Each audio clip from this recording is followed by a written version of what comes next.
Good day, we're going to talk about the LU decomposition method, where this method is it can solve simultaneous linear equations. So this is somewhat related to the nebulous elimination, which was our previous topic. So in LU decomposition, so as you can see, we have these matrices.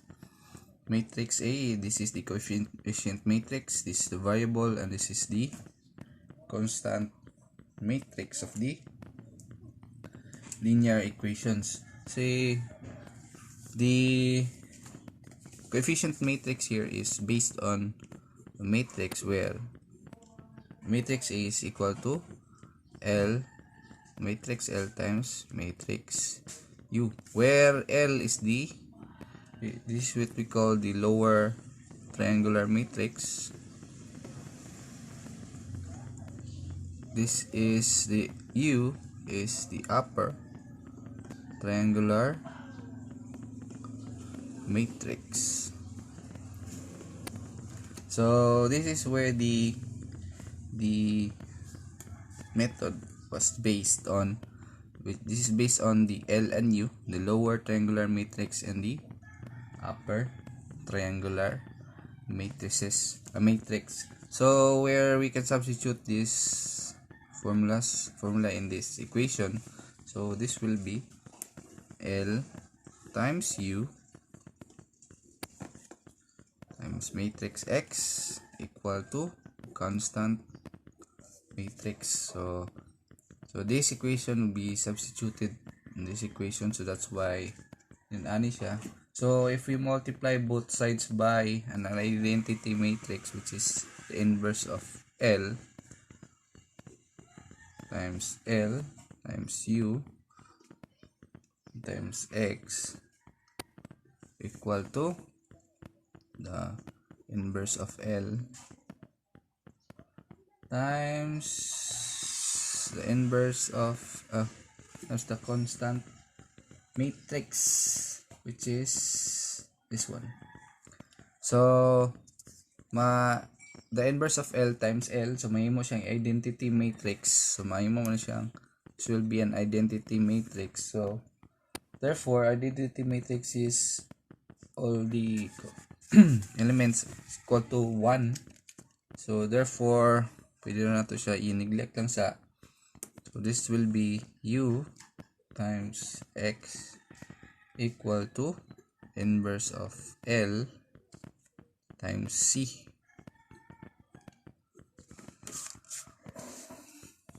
So therefore, so this is the upper triangular matrix, which has n numbers of elements times n. So n by n matrix, so the variable is same. So this is n by 1, and this is the inverse matrix of L. This is n by n matrix, and this is the constant. This is n by 1 matrix, where we let Z matrix be equal to the inverse of L times constant matrix C. So that's why the upper triangular matrix times the variables X is equal to Z. So this is n by 1. So this is the first formula of the LU decomposition, where the upper triangular matrix multiplied by the variable matrix times the Z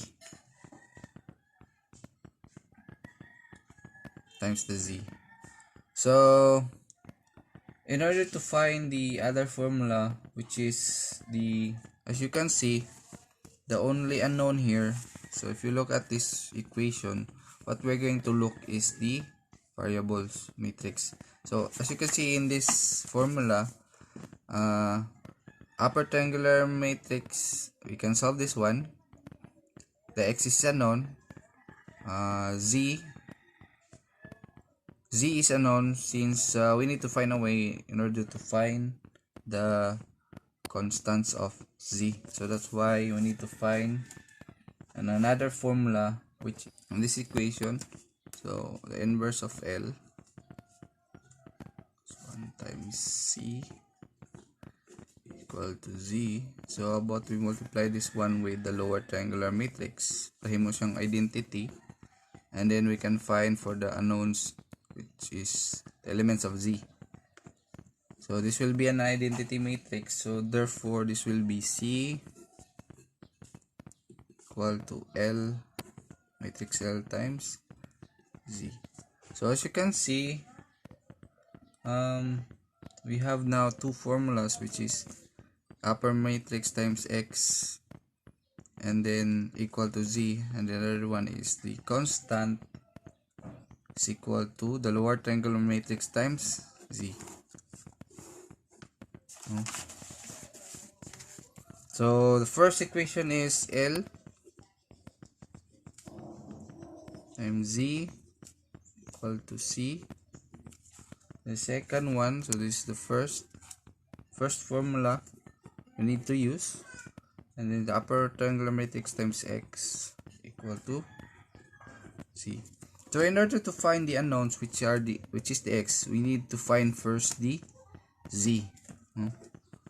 Once makuha na to ang elements or the values of the Z, we can now substitute these Z's during sa second formula, which will then be used to find the unknowns X. So the lower triangular matrix, it looks like this.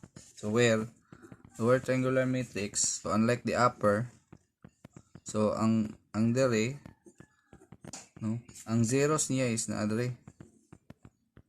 These are the zeros. That's why it is called the lower triangular matrix. So this is the L, this is the Z1, Z2, C3 equal to C1, C2, C3. So if you look at this formula, so kani siya the first formula. So this is lower triangular matrix times Z equal to C. So this is the matrix, no? So it's the lower triangular matrix.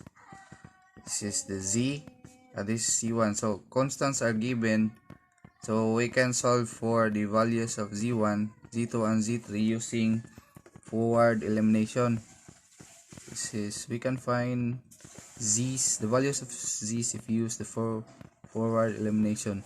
Likewise, in the second formula, which is upper triangular matrix times X equal to Z, so it will look like this one. So it's upper, so X, X, X.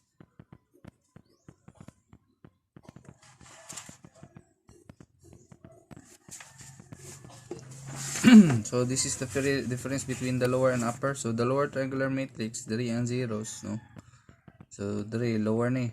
So dari ang upper triangular matrix, which is ang zeros is na dari sa obus. So this is times x1, x2, x3. So this is the second formula. And z1, z2, z3. So in order to find x1, x2, x3, we need to find first the z's. Once makuha na to ang z, masubstitute na to siya dire. We can substitute the values of the z's in this formula, and then we can now find x1, x2, and x3 using back substitution. No? So let's have an example. So let's use the same example in our previous example sa Navios elimination. So example, in order to compare the results, 5, 1, 64, 8, 1,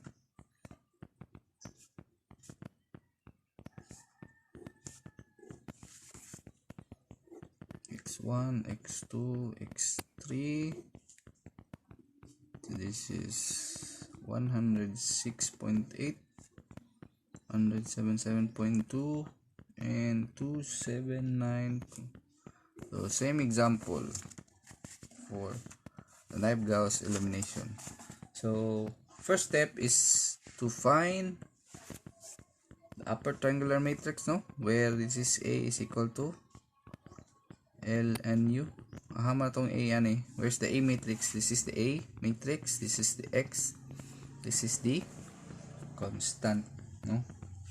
So in order to find the upper triangular matrix of A, no, this one, we need to perform the forward elimination, no? Paano na to ang upper triangular matrix sa A, which is muna siya. This is 25, 64, 144, 5, 8, 12. So this is the U. This is the A. Now we need to get the upper triangular matrix of A from this matrix, no? So the first step, so by forward elimination,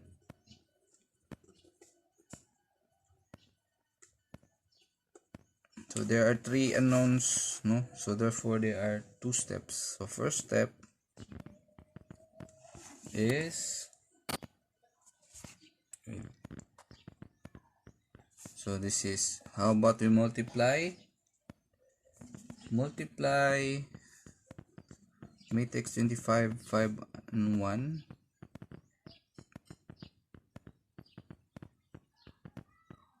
So dili na ni ma-appeal because this is a constant, no?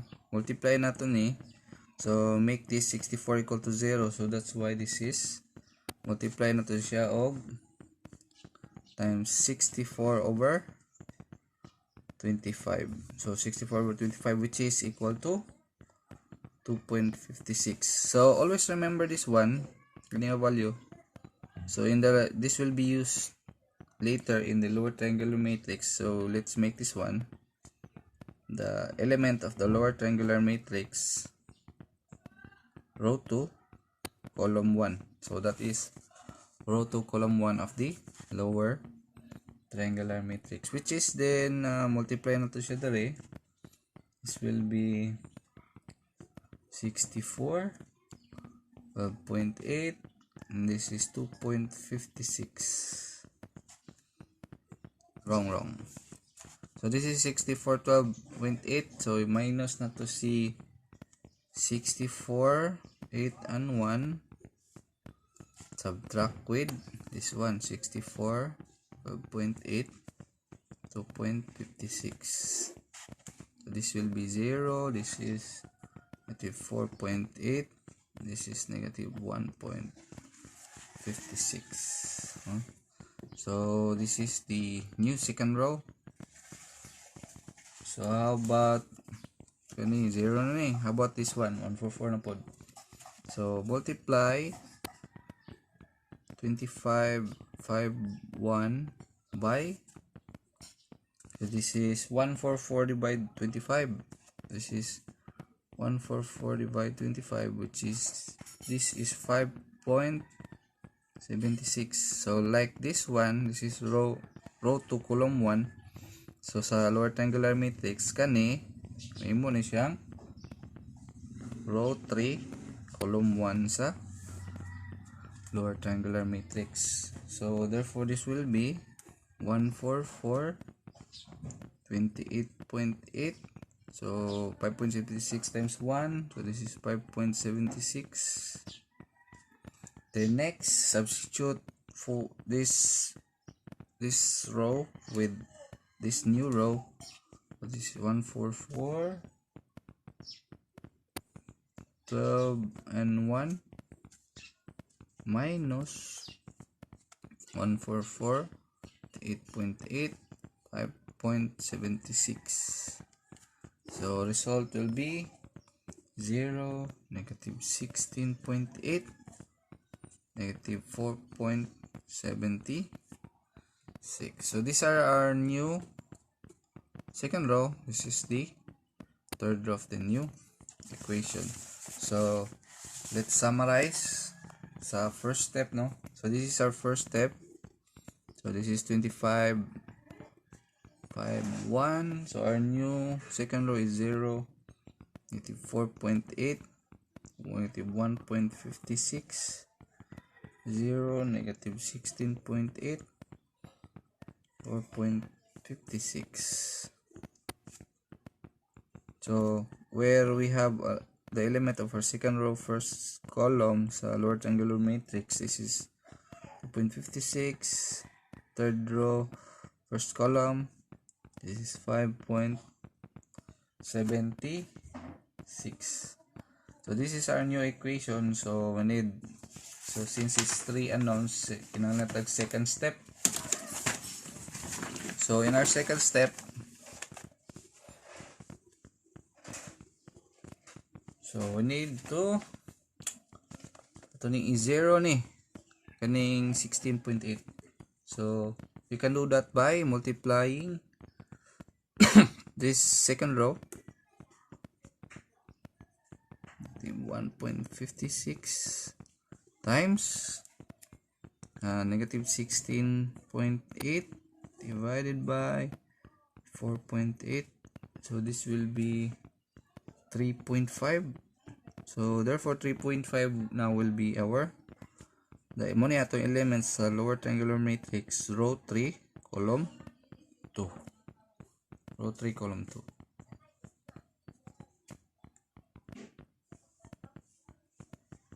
So therefore subtract natin so therefore the result will be, this is 0, 3.5 times negative 4.8 is negative 16.8, 3.5 times 1.56, this is negative 5.46.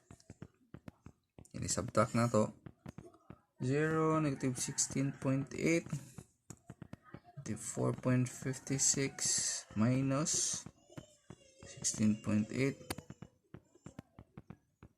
So ma 0 na so therefore the 0, 0 is 0.7. So therefore the upper triangular matrix is equal to 25, 5, 1, then 0, negative 4.8, 0.56, and then the third row 0, 0, 7. And then nato ang lower triangular matrix ng element row column 3, row 3 column 2 is equal to, so nanatay upper triangular matrix. So nana po tayo lower triangular matrix which is equal to, this is basta in lower triangular matrix ang diagonal niya is the elements are 1 yung diagonal element, then ang taas are all zeros. So remember the elements nga to na solve, which is kani nga values. So this is lower second row column 1, so this is 2.56, row 3 column 1 5.76, muni ang row 3 column 2, muni ang 3.5. So this we have now the upper and the lower triangular matrix, where muna ni siya LU, no, where A is 25, 51, 64, 81, 44, 12, 1. So where ang L na to is 1, 0, 0, 2.56, 1, 0, 5.76, 3.5, and 1. And then the upper is 25,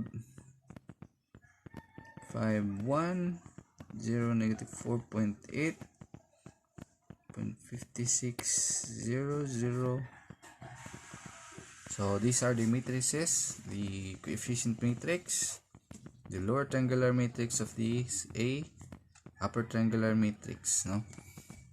So after this one, we can apply the formulas L, Z to C, and U upper times X to Z. So we need to perform first the first formula para makuha na to ang Z. And once makuha na itong z, ato din ta sa, proceed din ta sa second formula. So sa first formula, we need to find z. Kanino? Where L z equal to C. So ang lower triangular matrix is 1, 2.56, 5.76, 0, 1, 3.5, 0, 0, 1 equal to, this is Z1, Z2, Z3, and then constant. Ang constant is katong constant sa C, which is in the original equation. Ang constant ni. So, this is the constant.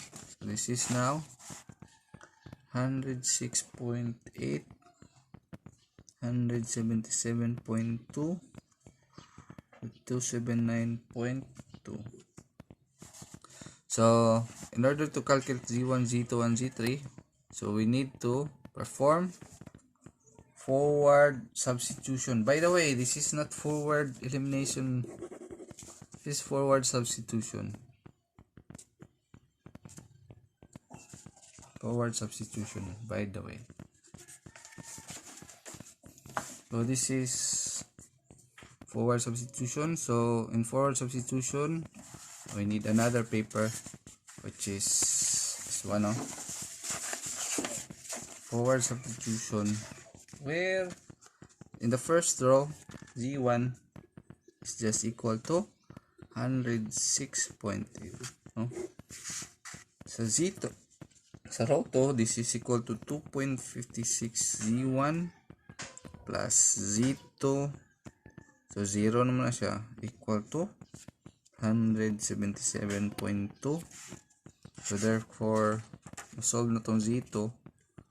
Z2 is equal to 177.2.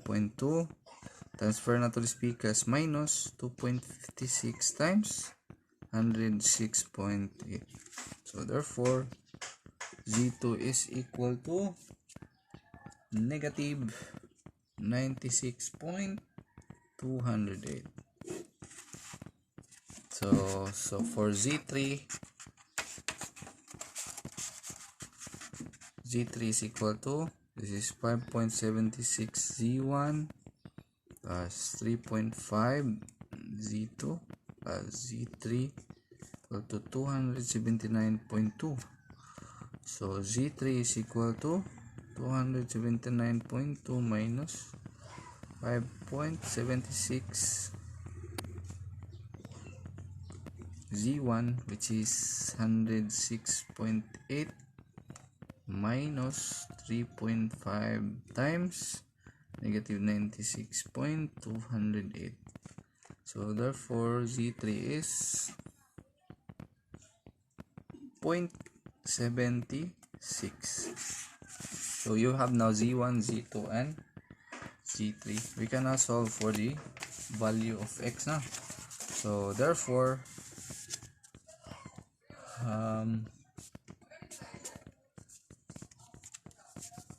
so this is now the final formula, which is equal to the upper times X equal to Z, where this is the upper matrix 25, 5, 1, 0, negative 4.8, negative 1.56, 0, 0.7 negative. So x1, x2, and x3, and then the z values are, z1 na to is 106.8, and z2 is negative 96.208, z3 is 0.76. So we can now calculate x3 by using back substitution. So from x3, so this is negative 0.7, x3 equal to 0.76. So therefore x3 is 0.76 divided 0.7, which is negative. So x3 is 1.08571, which is the same answer sa atong Gauss elimination, no? Next is x2. So negative 4.8 x2 minus 1.56 x3 equal to negative 96.208. So therefore baliktad, it should be supposed to be kanami nabilin. So balhin na to ning x2 sa other side and 96 diri. So this is 4.8 x2 equal to 96.208 minus 1.56 x3. So therefore x2 is equal to 96 minus 1.56 times neg 1.08571. So by the way, so therefore this is positive, this is positive, so I'm sorry. So this is 1.0851.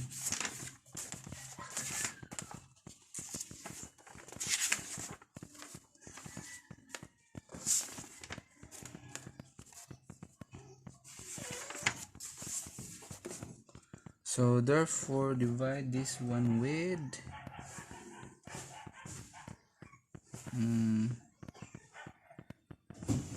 this is 4.8.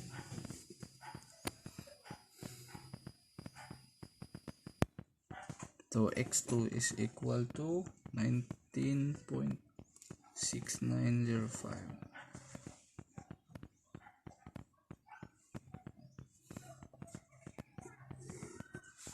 So x3 is